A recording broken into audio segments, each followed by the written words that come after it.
Injuries as far as today, Devontae will not participate, making good progress, just did the walkthrough, so still feel the same as what I kind of communicated to you guys on Monday. Kobe Turner's back's bothering him a little bit, so we'll be smart with him. He won't participate. Jordan Whittington will be limited with his back, and then Darius Williams will be full with his shoulder. You guys go ahead. Do you expect Devontae to play? I do. Yeah. He's that's what he tells me. He's feeling good, and so I trust the man. He'll be ready. John, I saw a stat that said against the blitz, Matthew has like 20 touchdowns, no interceptions this season. How much of that success is based on the preparation and figuring out where those blitzes might be coming from, where the answers might be, and how much of it is just him playing and reacting? I think it's a combination of both. I mean, he puts a lot of work in.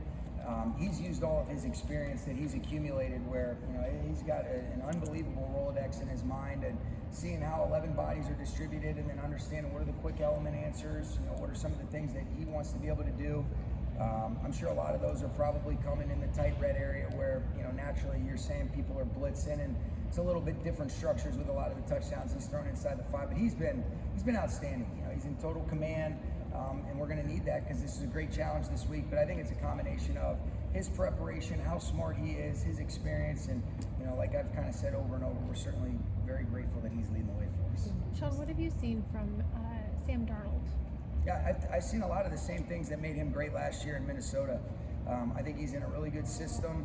I think he does an excellent job of recognizing whatever the coverages are and being able to get the ball where it should be. You can see he does a great job of playing in time and rhythm. He can activate all parts of the field, and then some really cool stuff happens when he goes off schedule. He's got the athleticism to be able to buy time, keep his eyes down the field. You can see there's a rapport with his skilled players that they're able to work off of him.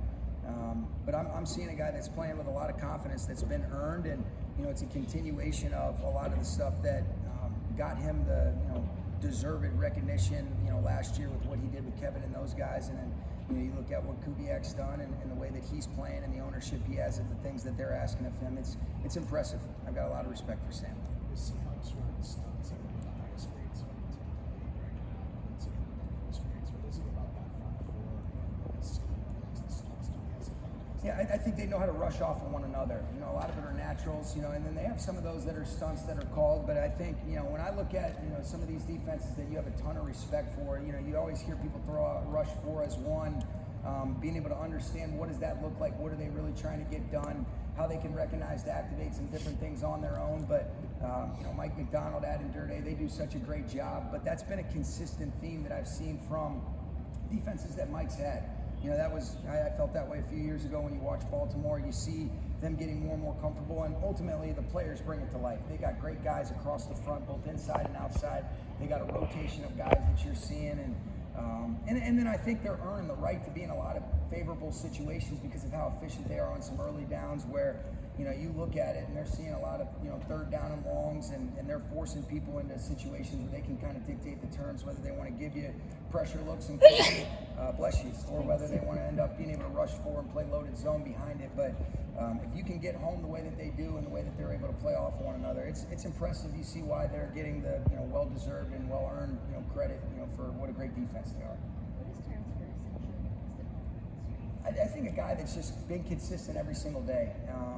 We talked a lot about it during training camp. I thought he had a really good offseason. I thought he had a really good early parts of the training camp. Then he had the groin that put him out for an extended period of time. And that tight end position is so difficult. So many different things that we're asking of those guys. And, you're starting to see a little bit more of that with some of the things that we've done as of late. But I'm seeing a guy that's got an incredible upside. He's got great leaders in the room to be able to learn from, whether that's Scooter Huff, Tyler Higbee, Colby Parkinson, Davis Allen, being as experienced as he is. But, we want complete players in that room, and he is a dynamic player. I think one of my favorite parts of the other day, he's learning, he's doing a great job competing without the ball, but I think when you look at the confidence that Matthew has in him, we just missed him on it would have been a great play, but one that he's capable of, and then a couple plays later, come right back to him, ends up making an explosive play, and so he's only getting better, and I think the future's really bright for him. We love Terrence. Where did that show up early in the season when he was getting games?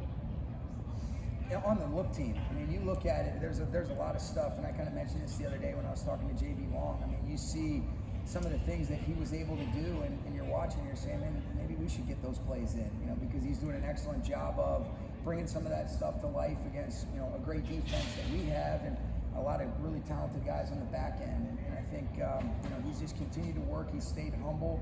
He's waited for his opportunity, and he's going to continue to, you know, earn more as we go. But it's a really fun group to work with, and I'm excited about his future.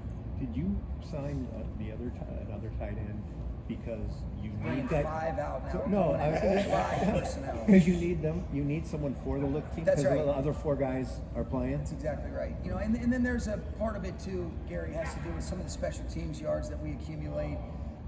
You know, Reggie and Trent and those guys, they do such a great job of being able to track, all right, hey, when you look at, and I look at it as, our team is, you know, our football team plus the practice squad guys, that's our team. And what are the workloads? Where are some different ways that we can supplement maybe some guys that are getting a little bit higher in terms of their volume? And that was a position because of some of the things that you're asking about, but also special teams, some of those mid-level body types that can still be able to cover in space and do a lot of different things. But yes, that was a part of it to bring Muse in.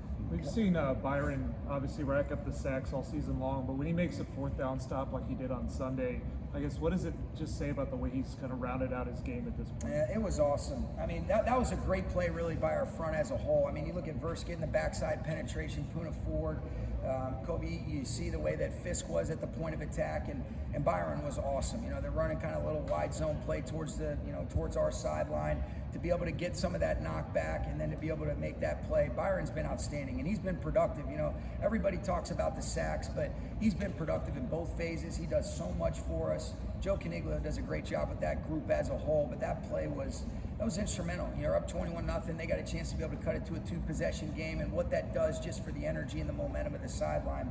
It was a big-time play. It was a huge play on the 3rd and 3 before that, where, you know, Verse at the point of attack, he ends up making a play to be able to prevent them from converting right there on a, you know, kind of a tight zone run that typically would convert. So a lot of cool things in that sequence of plays from our defense right there. Coach, can you speak to the mindset of the team right now, right? Because Emmanuel Forbes comes up big with a second back-to-back interception.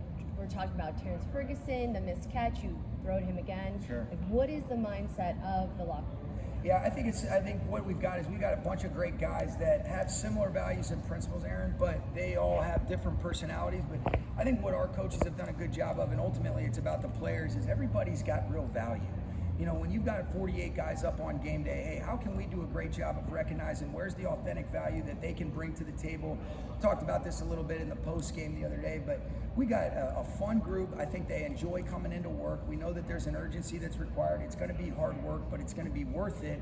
And there's nothing more enjoyable than watching, you know, good ball that these guys bring to life and celebrating each other's successes, whether it's Terrence Ferguson, whether, you know, you guys see Higbee mic'd up or Emmanuel Forbes. You know, our group, they enjoy playing together, and I think that says a lot about us, and, you know, I love this team. Sean, when I asked Rob about, being honest with you about just where he was at in terms of performance with his ankle, he said as challenging as that was, like, felt like he was able to do because of the environment you create and also the trust and knowing that, you know, you've had his back, Sure. gone through stuff in deep and I just, when you hear that from a player, one, what does that mean to you, and two, just what differences he made being back in the line? Oh, it's everything. I mean, you know, Rob obviously means a lot to me, you know, first and foremost as a person. You know, he was here before I got here in 17. You know, we're in year 9 together, and everything that he represents, it's why he's basically voted unanimously as a captain, and watching him organically just become the leader that he is with how he influences, how he affects positive change, how he supports guys. And one of the things I think says as much about Rob is the way he was supporting Warren McClendon when he's out. And Rob is such a tough competitor. You sometimes have to protect these Warriors from themselves. But him being back out there, and I think really, you know, he's earned the right where you're able to talk to him. He's able to give you feedback, and you're weighing everything to be able to make collaborative decisions. And, you know, we're glad to be able to have him back. He does a great job. He's a great competitor, and I think he really cherishes and enjoys being out there and being able to go compete with his teammates while continuing to elevate his room and our team as a whole. Playing these guys for the first time this year, what benefit, if there's a benefit, you guys played New Orleans last year and played Sam a couple times. Yeah, I think there's some benefits. You know, every single year is a new year. There are some similarities, but I think, you know, to Clint, what he's done a great job of is he's evolved and he's adjusted to the personnel that he has in Seattle. There were some things that he accentuated in New Orleans. And you just see a lot of these, you know, coordinators or coaches, there's foundational philosophies that are pretty much consistent around the league. But then what do you lean into? How do you really, elevate certain guys? What do you do that allows Sam to be able to play the way that he is? How does he cater to their offensive line or their backs and tight ends and skill players? And so it helps a little bit, but every single game, every week, it's a new challenge, and you use it without trying to overdo it, if you will. Yeah. So last one. Nate Landman has had success punching out the ball. Yeah. When you're talking to your offensive players, how do you protect against that? What would you say? I mean, you can hold on tight, but is there anything specific? You better get about your offhand cover and not leave that leather susceptible to exposure for Landman. He's going to get it out. And so, what I think is cool is you look at the last two that he ended up having in consecutive weeks, whether it's New Orleans or against San Francisco, both of those, Cam Curl's got a player stood up. The one against Kamara was a little bit different, but, Landman sees that opening and takes it.